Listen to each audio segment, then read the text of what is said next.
ማዘዋውራለሁ አለ። በማን ስም ነበር የሚያዘዋውረው? ይሄም ሲል አልገረማትም አልደነቃትም።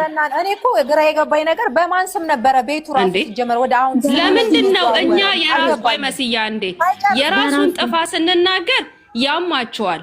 ዝም ስንል ዝምታችን ለምን ሴት ስለሆንኩኝ እንዴ ባሌ እኔ ላይ ማግጦ እኔ ላይ እንደፈለገ አድርጎ አርግዣለሁ ብላ ቤት ድረስ መታፋን ከፍታብኝ እኔ 20 መኪና ገዝቶ ቢሰጠኝ ያን ነገር ያስረሳኛል እንዴ? አያስረሳኝም። መጀመሪያ ለምን እሷ ጋር ሄዶ እንደተኛ ግልጽ ማድረግ አለበት። ከኔ ምንም እስካላጣ ድረስ ከኔ ምንም እስካልጎደለበት ድረስ የሄድኩበት ምክንያት ይሄ ነው ሳይለኝ እኔ እዚህ ጋር ፎቅ ሰርቶ ቢሰጠኝ ቤት እኮ ህይወት አይደለም፣ ቀልድ አይደለም ህይወት ማለት። እኔ እንደ ቀቃቃ ጨዋታ እንኳን ተጫውተን ያለፍነው በልጅነታችን። እቃቃ ጨዋታ ከሆነ እቃቃ ጨዋታ ነው ይበል እንዴ። በዛይ ደግሞ ከሁለት ቀን በኋላ ሄዳለሁ በቃ ፍንጥር አሃ ቤት ገዝቷልና በቃ ብለን እኛ ሹር ለምን እንዴ? መጀመሪያ ያመጣከው ራስነክ የለኮስከው ራስነክ ጅራፍ ራሱ ጮ ራሱ ይገርፋል አሉ። ለምን መጀመሪያ አስረዳት፣ ንገራት። ጥርጥ እንዶ ቢገባህ እኮ ዛሬ ምን ብላለች እሷ? አሃ ብቻዬን ነው እንደምኖረው እዚህ ቤት ውስጥ ነው ያለችው። አየሹ መልሳ እንኳን እየፈተነችው ነው። ግን ንግግር አይችልም እንዳል ድብና አድርጎ ይችላል። አውቆ እንዳላችሁ ከኛ ጋር ነው እሱን ልክ የያዘው። ዛሬ ላይ ይታየው ይችላል። አዎ ዛሬ እንደሱ አማርኛን በደንብ አድርጎ ማይተነትኑ የሰው ንግግር የማይገባቸው አማርኛውን ገልብጦ እየሰማ ነው። ተው እያልነው ነው እኛ። ወደ ራስ ተመለስ እያልነው ነው። ያን እንኳን ስትል ልቀፍ እንዴ የሁለት ዓመት ጓደኛዋ እኮ ነው።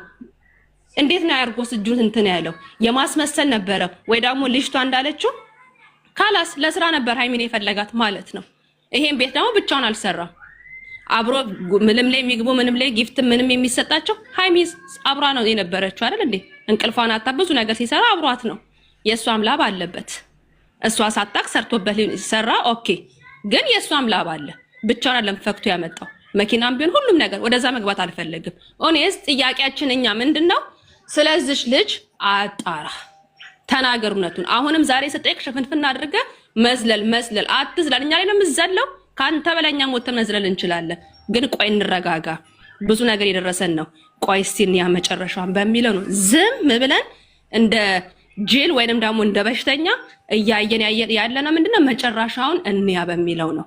ለምን ከጎና የቆምነው ሴት ስለሆንኩኝ ሰው ስለሆንኩኝ እንደ ሰው እኔ ላይ ቢሆን ኖሮስ አንድ ነገር ምን እንዳሰብኩ ታውቂያለሽ? ቅመሜ በጣም ጎበዝ ስለሆነች ነገ ምን እንደምትል ታውቂያለሽ? ይሄ ነገር እውነት ሆኖ እሱ ካደረገ ነገ እኔ መጀመሪያ ለሙሽዬ እንጂ እኔ ገንዘብ አልፈልግም ብላ ለሙሽዬ እንደምታደርገው ይሄን ነገር ታያለች።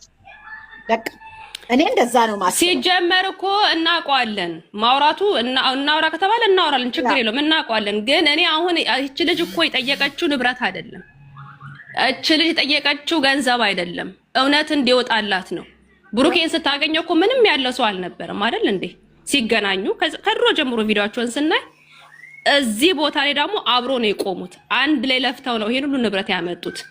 ይሄ ሳይሆን የሷ ጥያቄ የመጣችው ልጅ አብረታኝ ተሃል አልተኛም። ይሄ የኛም ጥያቄ ነው የሷም ጥያቄ ነው። ይሄን ሳይመልስ ያላለቀ ቤት አመጡ። ይሄ መኝታ ቤት ቁልፍ ነው። የአራቱ ልጆች ነበረ። በሁለት ቀን በፍቅሩ አለቀ። በሁለት ቀን የነበረው ለሷ ቦታ ይሄ ነበረ። ማስመሰል ይባላል ይሄ። በቃ የስከዛሬው ማስመሰል ነው። ሁሉ ቦታ ተከፋፍቶ ኩሽናው ለምን ያ መኝታ ቤት ለምን ተዘጋ? የወንድምየው መኝታ ቤት ስለሆነ 4 ነጥብ። በቃ ቀጥሉ። ፍሪ ቆይጂ አንድ ጥያቄ ልጠይቅሽ መልሽ። የሩስን አስገቢያ መቅዲዬ ጄሪ ከሰለ ለፍሪ ወይ ዩዘርም ቢሆን ከናንተ ጋር በዚህ ስራ ባልመጣ አለን እኮ ቆም ሊያረጋን የፈለገ ነገር ያለ ይመስለኛል። በፕራንክ እየመጣው ከናንተ ጋር ሁሌ በሰላም ብገናኝ ይሻለኝ ነበር። እኔ ግን እያለ ሃይሚ ሳስመጣ ሲናገር የነበረው ነገር አልገባኝም። እንደዚህ አይነት ባይመጣ ነው እንደዚህ አይነት ነገር ባይፈጠር መሰለኝ አለው አይደል? ይሄ ነገር እንደዚህ ስራ ብሎ ይሄን ስራውን ብሎ ያመጣው እንትን እንደዚህ ኦዲየንስን እንደሚያስነሳ ስላልገባው ነው። ገባሽ? በፊት ፕራንክ እንዳደረገ በፊት የዛሬ ሁለት ወር ማን ነው ከእንትና ጋር እኮ በሰሩበት ሰዓት ትዝ ካለሽ ናብሮትዬ ዳኒ በመጣበት ሰዓት ኦዲየንሱ እንደዚህ አልገባውም።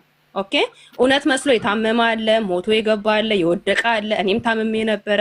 ገብቶሻ? እውነት መስሎኝ። አሁን ግን ግማሽ ፐርሰንት ኦዲየንስ ነቅቷል። ለዛ አሁን እሱ መውጫ በቃ አይጥ እንዴት ነው ቤትሽ ከገባች በኋላ ለመውጣት እንዴት ነው መከራ የምታየው? ወይ ወጥመድ ይዛታል ወይ ተገኘ በቃ ያ ነው የሆነበት። መውጫ ቀዳዳው ጠፋበት።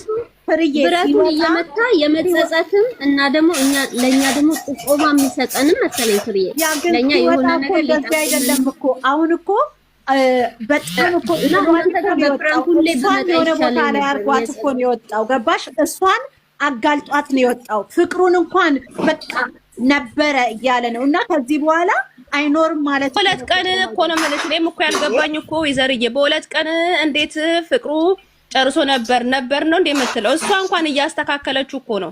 እሱ እውነትም ሳግጡ ብሎ የማነው ስም ዋለ ጭራሽ ሳገጠብን እንጂ በእናትሽ ጉድ ፈልቷል። እያስተካከለችው እንኳን ንግግሩ አላስተካከለም። የንቀት ነበር አለች እኮ አልኩሽ እኮ ይባላል እንደዛው መሲ ይባላል ወይ ለት አመት ፍቅረኛሽ አንቺ እኔንም ብትይ ኖሮ አለ እሱ እኮ እዛ ጋር የጭንቅላቱ ያለ መረዳቱን እንትን ሊል ነው ሊሰግጥ ነው። እኔንም ብትይ ኖሮ ምን እሷ እኮ ስትለው ነው እንደገና ምን አንተ እሱ ምን አለ አንድ የተናገርሽው አማርኛ አለ አባትሽን አመተሽ ወንድ ልጅ ሴት ልጅ ከቆርጠሽ ልጅ ወንድ ልጅም ከቆረጠ ወይ እና ይካል እስቲ አንተ ከቆረጠች አሁን ስጅጃል ጭንቅላት ራሱ የበሰለ የራሱ ጉዳይ እንዲያበዛው አሁንስ እንዴ ሴት እንኳን እኮ ትለመናለች ይባላል። ይሄ እኮ በጣም እኮ በቃ እንዴ በጣም እኮ የሌለ እኮ ነው። ፍቅር እኮ እንደዛ አይልም እንዴ ፍቅር እንደዛ አይልም። የሆነ ሴት ልጅ ሲለመን እንጂ የሚያምርባት የምናውቀው ወንድ ልጅ ሲለመን ሲያምርበት አይተን አናውቅም። ወንድ ልጅ የሆነ ወንድ ሲሆን ነው ቆጣና ሲሆን ነው ራሱን የሰጠነበት ወንድ ልጅ ወንድ ሲሆን የቤት ዋስ ሲሆን ነው እኛ የምናውቀው። አዎ በጣም ትልቅ ቦታ ሰጥቶት ነው የሰቀለውና እንዴት ይውረድ ከዛ በቃ ይሁን ይሄ ሁሉ መፈራገጥ መውረድ አቅቶት ነው ራሱን ዝቅ ማድረግ አቅቶት። ፍቅር ደግሞ ዝቅ ማለት ነው። ፍቅር ትትና ነው። ፍቅር እንደዚህ መወራጨት አይደለም። ሰብለ ፍቅር ትትና ነው። ፍቅር ዝቅ ብሎ ማሳየት ነው። በዛ ላይ ወንድ ስትሆኚ ደግሞ ቆፍጠን ነው በቃ ወንድ ነው የምትሆኙ። የውሳኔ ሰው ነው የምትሆኙ። ንግግርሽን አታስተካክያለሽ እንጂ ወንድነት ይሄ በቃ በየቀኑ እየተወራጨት አይደለም። የሰዓቱ ቃላቶች